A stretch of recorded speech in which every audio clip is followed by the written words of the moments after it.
All right, good morning, everybody. Hope everything is going well.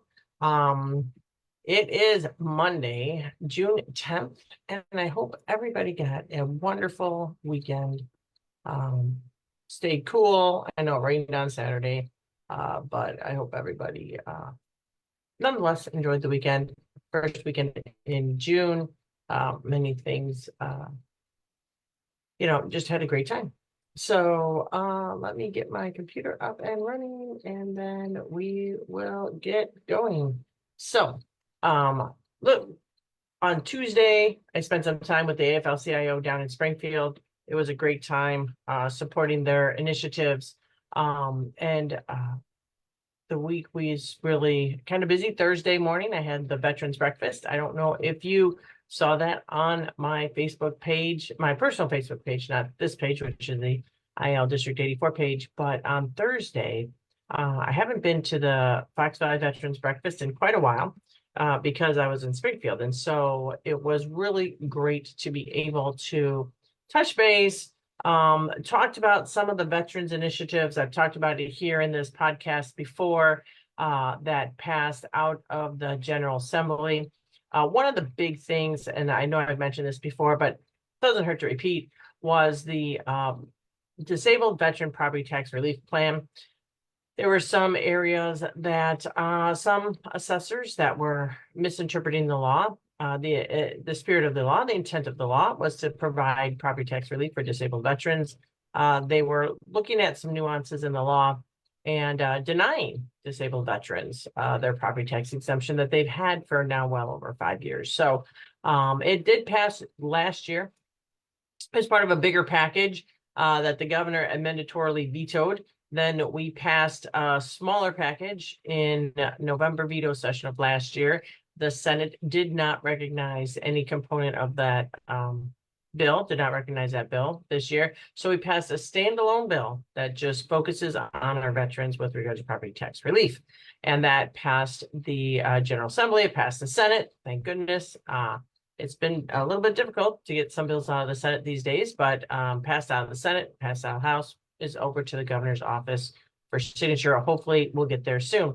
It is a very time-sensitive situation because now disabled veterans are getting their property tax bills in the mail. They are getting shocked. They have not escrowed for these property taxes. And a lot of them are trying to go through the property tax appeal process. So we need to get this signed fairly rapidly. And so I put in a request to have it expedited and signed rapidly. It can be done. So hopefully we will get that done. Included in that package, I know we've lost quite a few World War II veterans last year and this year, but is some property tax relief for World War II veterans that will take effect next year. So God bless our World War II veterans that are still with us today, and they'll get a little bit of property tax relief in next year going forward. So Saturday, there was American Legion Post 675 car show. I was not able to make it, but that was last Saturday, June 8th. And then yesterday was Aurora's 5th annual Pride Parade. And so it's always a fun event. For today's mug of the day, I do have my rainbow mug, my love mug, because to be quite honest, individuals should be free to love whomever they would like. So it was a great event hanging out at the annual Pride Parade. On Saturday, also going back a day, was the Green Fest. So if you missed it, you missed a really great time talking about the earth, the energy, how the endangered species, and got a little visit for some animals. I guess there was a big owl there, some great food, great vendors, and I got a little tutorial about a woman that does honey. So all about her honeybees and the fact that she makes them on her property. So it was really informative. Sorry if you missed it, but that was on Saturday at the Prisco Center. So it's always a great event. It's been going on for 14 years. I actually helped start the Green Fest way back in the day when I was in Alderman. So got to help out with that. So it was really a good weekend overall. Of lots of fun things to do and I'm sure that there are things coming up this weekend that we need to take note of. So let's look at this week ahead. My favorite day of June, Wednesday, June 12th, is Women Veterans Recognition Day. Now, in the past, we've done a couple of things for Women Veterans Recognition Day. If you recall, a couple of years ago, we had Helen Ehlers, World War II veteran. She has since passed. Talk about her experience being one of those that served before the legislation in 1948 was signed that allowed women to serve in the military as equal military service members. So June 12th is the anniversary of that. It's the 76th anniversary of the legislation that allowed women in the military, such as myself, Women's Armed Services Integration Act, signed, as I said, in 1948.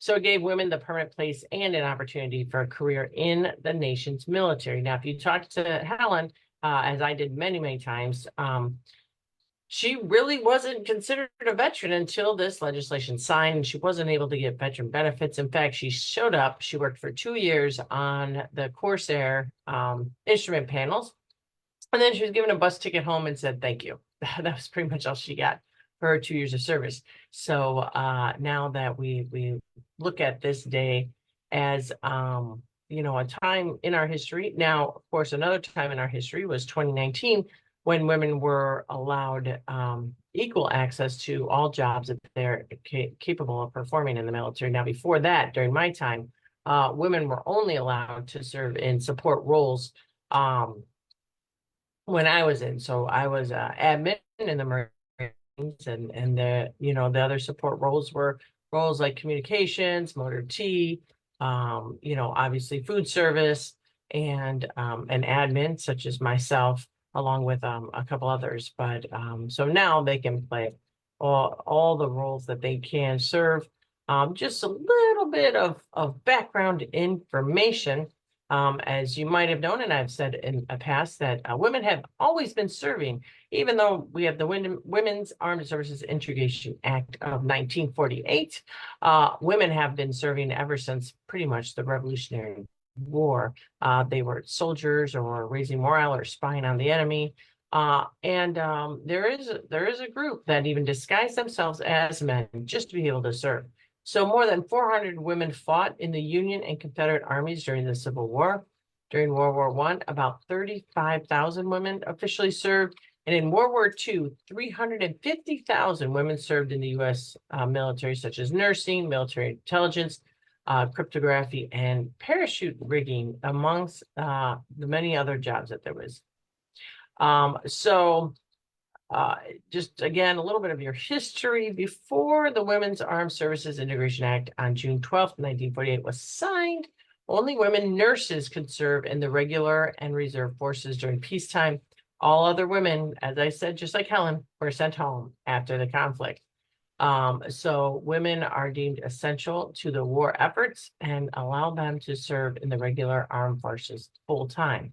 So, and I said they are in every military occupational specialty that they can participate in, including munitions, intelligence, and several combat roles, serving on ships right alongside their men counterparts, and really making the United States military the strongest that it can.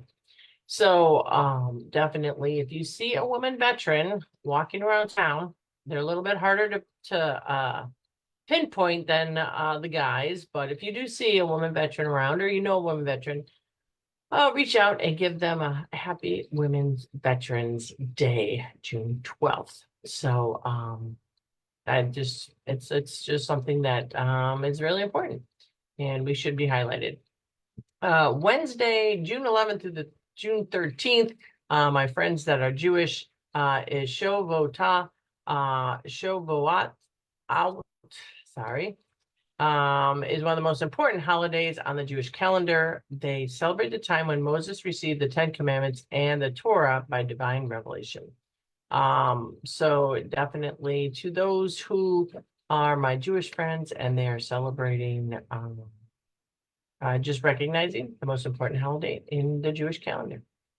So Friday, June 14th is Flag Day. So those of you may not know this. So the Second Continental Congress in 1777 adopted Flag Day, adopted the flag of the United States, thus Flag Day, representing the dream of creating a more perfect union. So definitely that's always what we strive for. Flag Day, remember all that share that goal and the history behind Flag Day. If you want to look it up if you have little kids or whatever, you can look up the history of Flag Day. It actually is not just about the flag, but about, our country and many important things that are going on with regards to that. Mark your calendar on Thursday. I know I just talked about Friday, June 14th. Oh, and Friday, June 14th is actually the Aurora American Legion meeting. They have a new sign in front of their office on Montgomery Road, 1649 Montgomery Road. So if you have time at 8 o'clock on Friday, June 14th, swing by the American Legion meeting that they have every month. And there's also, to be quite honest, there's also a representative from the VAC, the Veterans Assistance Commission, and the VA that is going to be there roughly around 9:30 towards the end of the meeting. So if you are a veteran and you have questions or issues or want to talk about your claim with regards to the VA, you can swing by the meeting on June 14th as well. The American Legion meeting starts at 8 a.m. with bagels and coffee, and then the meeting is from like 8:30 to 9:30. But it's a great group of veterans, so come on down again on Friday. Now, going back to Thursday, mark your calendars for the Aurora American Legion Band concert, Thursday, June 13th. So I just, going along with Flag Day, they have this every year around Flag Day, and it's a really great, if you haven't heard the American Legion Band play, it's really fun. They play all the patriotic songs, and they're an all volunteer, really great performance they put on every single year. The concert is free, open to the public. You need to bring your own chair, and that's at Bloomhaven, which is 504 South Lincoln Avenue. I believe it's the old Copley Hospital that's been rebirthed. If you haven't seen it, you really need to see it because it's really has been a great redevelopment there on the east side of Aurora. Really, just a couple blocks from my old house that we used to live on in Aurora. Maybe I'll walk around the neighborhood before the concert. But Thursday, 6:30 p.m. at the former Copley Hospital. Now it's called Bloomhaven. The Aurora American Legion Band concert, open to the public. It's outside. Make sure you bring a chair, beverages. Make sure you're hydrated for that as well. So just wanted to give a couple of shout outs there to the American Legion since we were talking about Flag Day. And June is a very patriotic month, so we certainly want to make sure that we honor those individuals that serve myself, my fellow veterans. And with that, my daughter is engaged to an individual who is serving in the U.S. Army National Guard, and he will be deploying in a couple months. And Friday, June 14th, is a U.S. Army birthday. So I'm going to be nice and wish the Army guys a happy U.S. Army birthday on Friday. Established on June 14th, 1775, more than a year before the Declaration of Independence. And the U.S. Army has played a vital role in the growth and development of its nation. It will be 249 years old.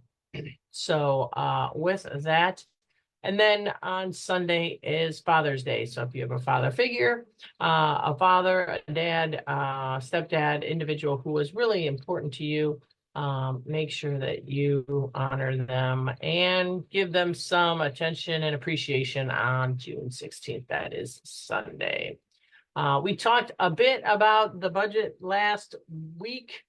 The sixth balanced budget is signed into law. So it just got signed.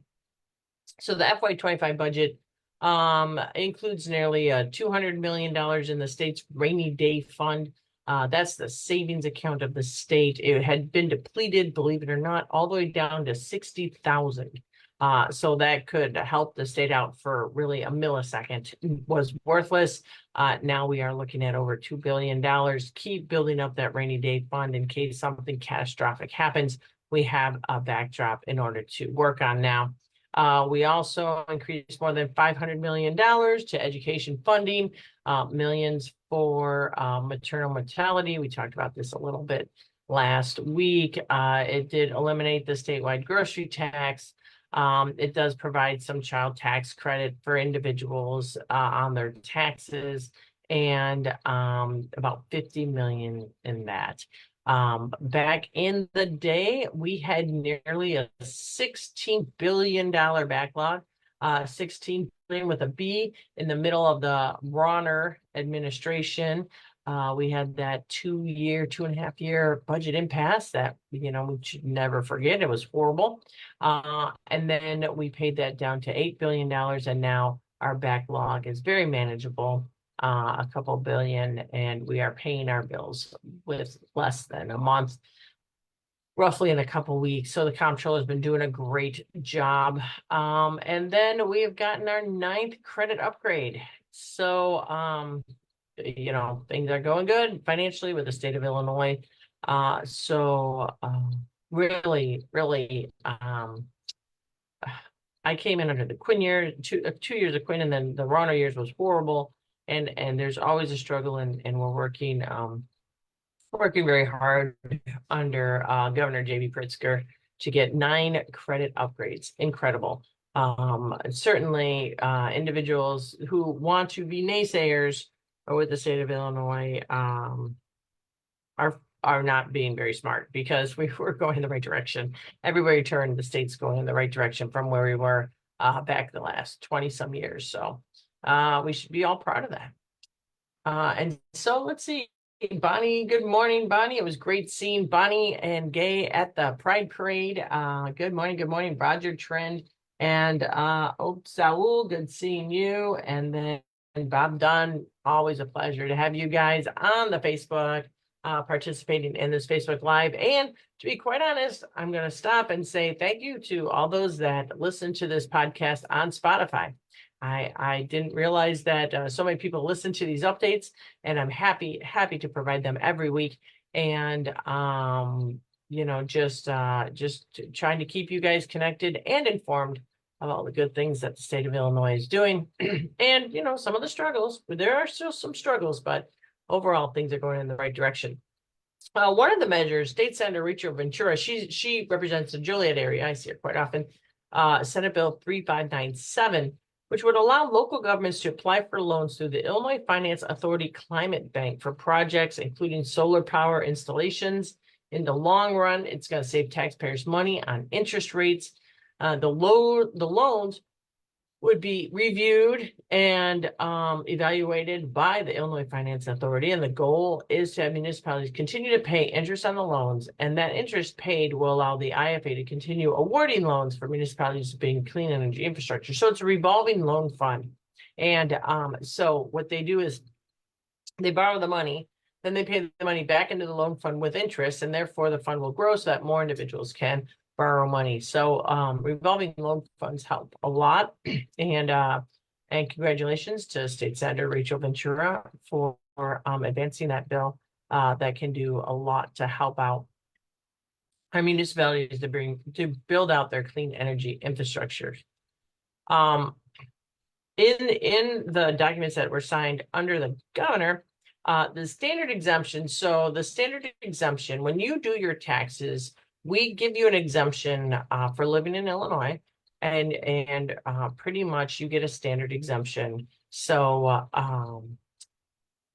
we have kind of tied that to inflation. So the tax is tied to inflation. And so I know it doesn't sound like a ton, but the standard exemption went up $69. So it will grow from $2,425 to $2,775. So it's an exemption that comes out of your taxes. You may or may not see it depending on if you have somebody do your taxes for you. A lot of people just look and say, what do I owe? What do we get back? But this is a little bit more, a little extra, $69, an exemption. Now, your exemption, of course, it goes against your income and any other exemptions. Like I said, we have the child care tax credit exemption as well. So some of these will go. So in 2011, the standard deduction before 2011, the standard deduction was just $2,000 flat. Under Quinn in 2011, they tied it to inflation. So in 2011, it was about 2,000, like I said, and then it grew to $2,424 in 2022, and it's going up a little bit every year. So every little bit helps, I would say. And so definitely that's one of the good things that came out of the budget as well. So we are looking at that. And so you're going to say, well, $69 a person isn't that much. When you look at it in the scheme of the budget, though, it is a $114 million give back to the people of Illinois. So it little bits, I know a little bit amongst people, but it does add up to a big amount when we look at the state of Illinois. Again, the state is about 13,000 people overall, and good majority of those, file their taxes. So it is a $69 million to the tax filer is $114 million that we are giving back to the people of Illinois in the budget. So just keep that in your mind. June is Pet Preparedness Month, and the Illinois Emergency Management Agency and Office of Homeland Security wants you to create and update a pet preparedness kit and speak with neighbors, friends, and family about a backup plan if your home is hit with a disaster. Pet preparedness kit will help your little pet, Fido, Fluffy, Frodo, Ferozio, whatever your pet is named, will help your pets, really keep comfortable for hopefully at least 3 days when you're sheltering in place or evacuating. If you're not home, make sure you have someone you trust that can collect your pets and their kits until you're able to reunite it. So where do you put in your pet kit? Now, a lot of dogs that I know have special food, dried dog food. Make sure you have a kit that has dried dog food and your favorite pet treats, extra water bowl, extra dog food bowl. You can get those little containers of bags for when you gotta pick up after your dog.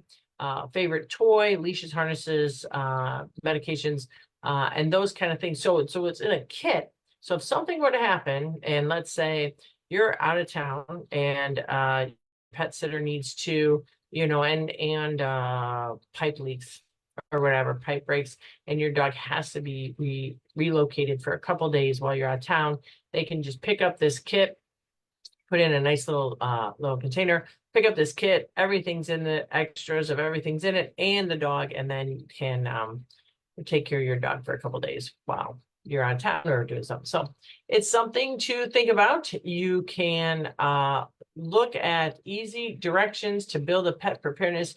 You can follow ready.illinois on Twitter or Facebook during the month of June. It's under the Illinois Emergency Management Agency Pet Preparedness Month.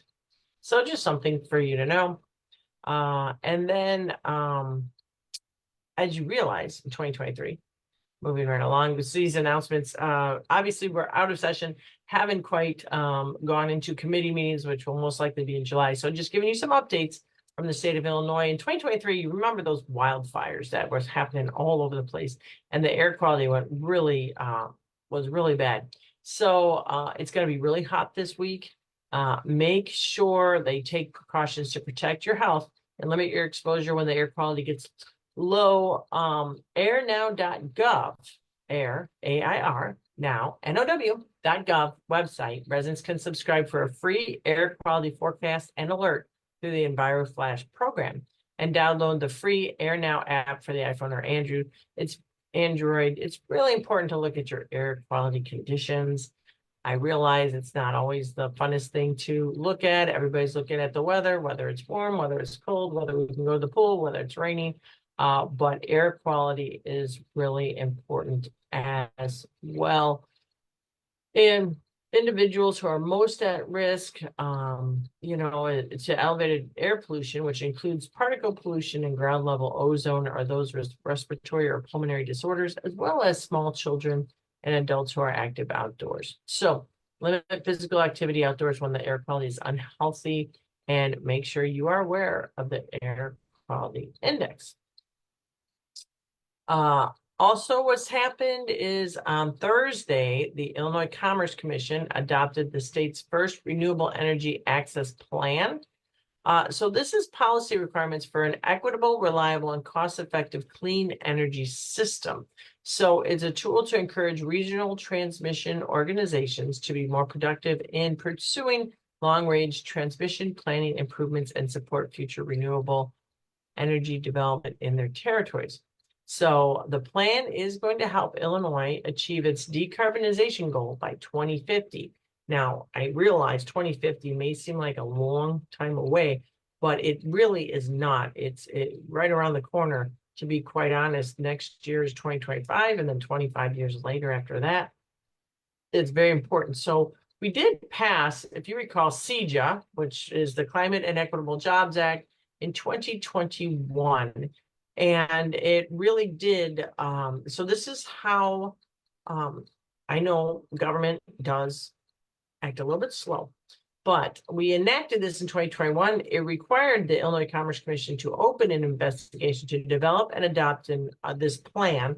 And now the plan is in place.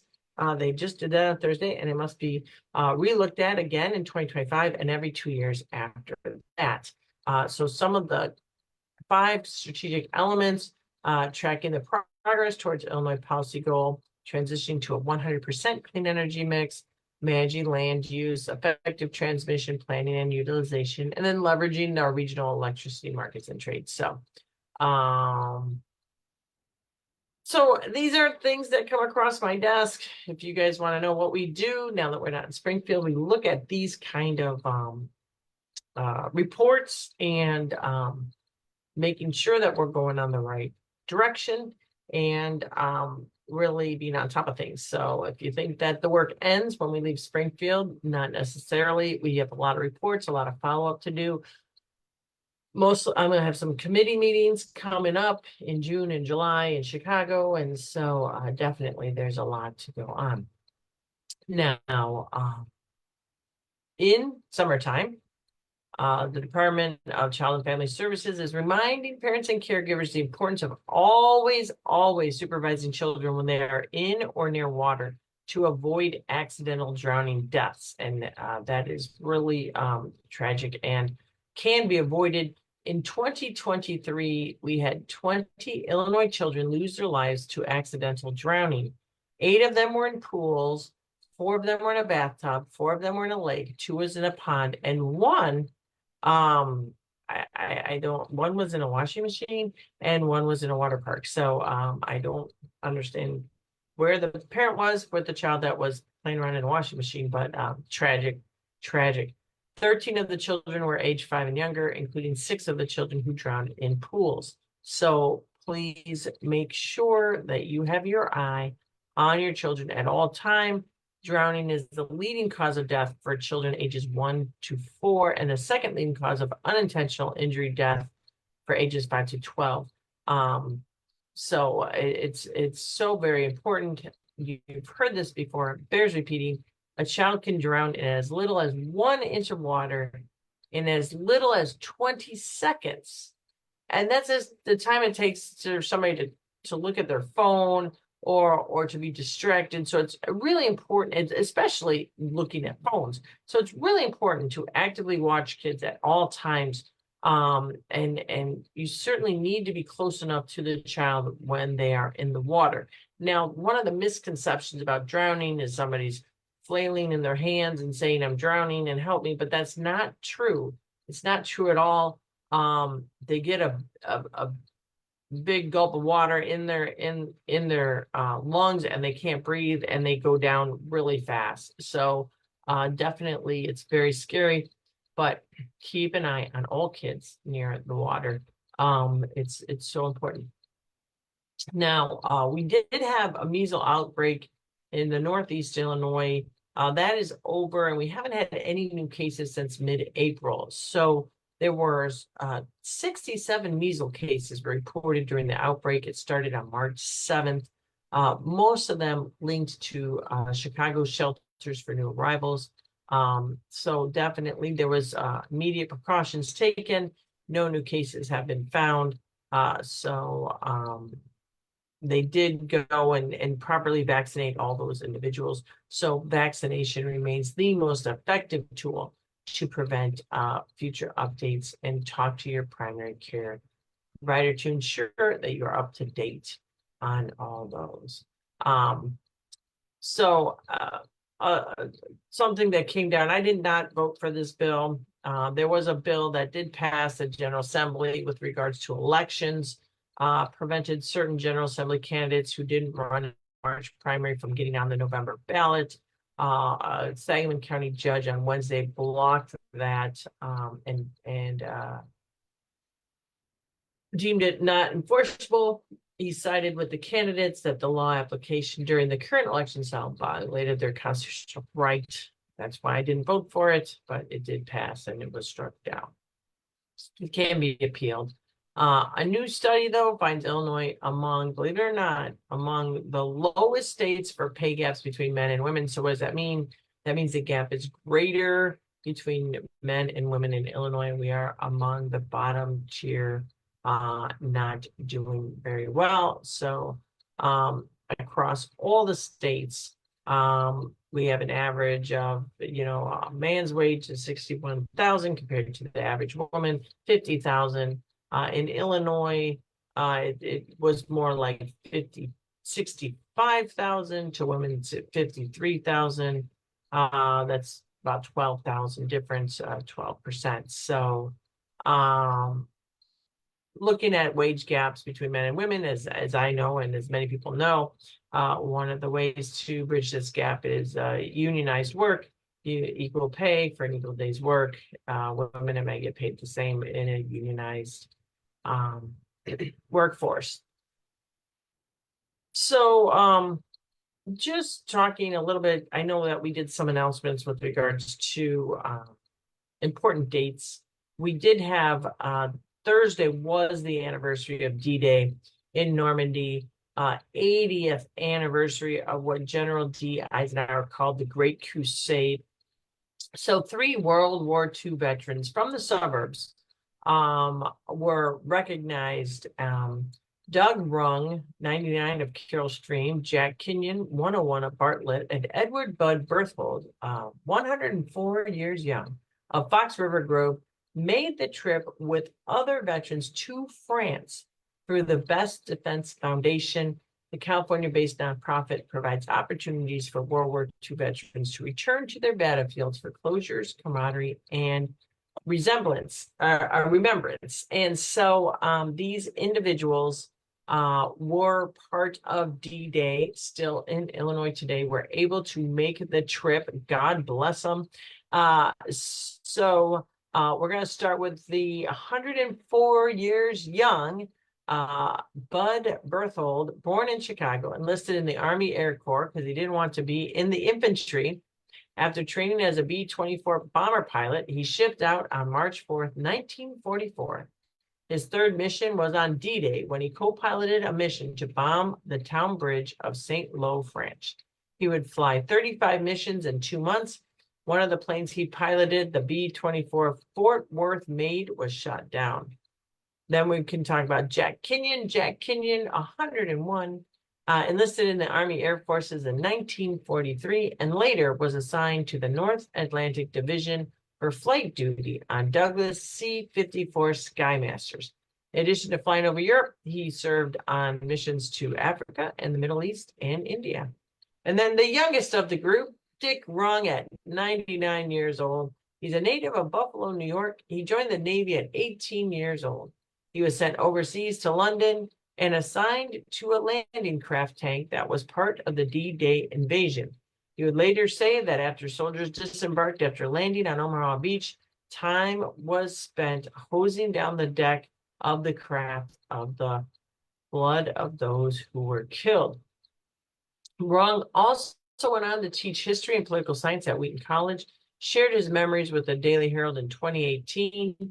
He would say that he couldn't help but see all these GIs floating in the water after the initial landing. He said, I didn't want to see it, but I can't help but tell you that's what happens in war. He stayed in Normandy for almost 5 months, conveying troops, supplies, and vehicles from larger ships to shore.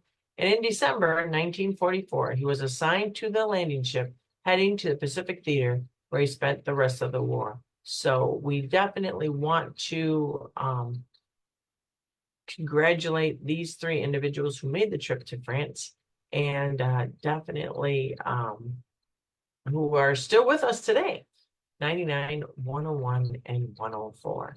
Now, aside from the budget being signed and looking at Senator Ventura's bill, a lot of the bills haven't been signed yet. So it takes some, believe it or not, it is a bit of a paper process still in Springfield.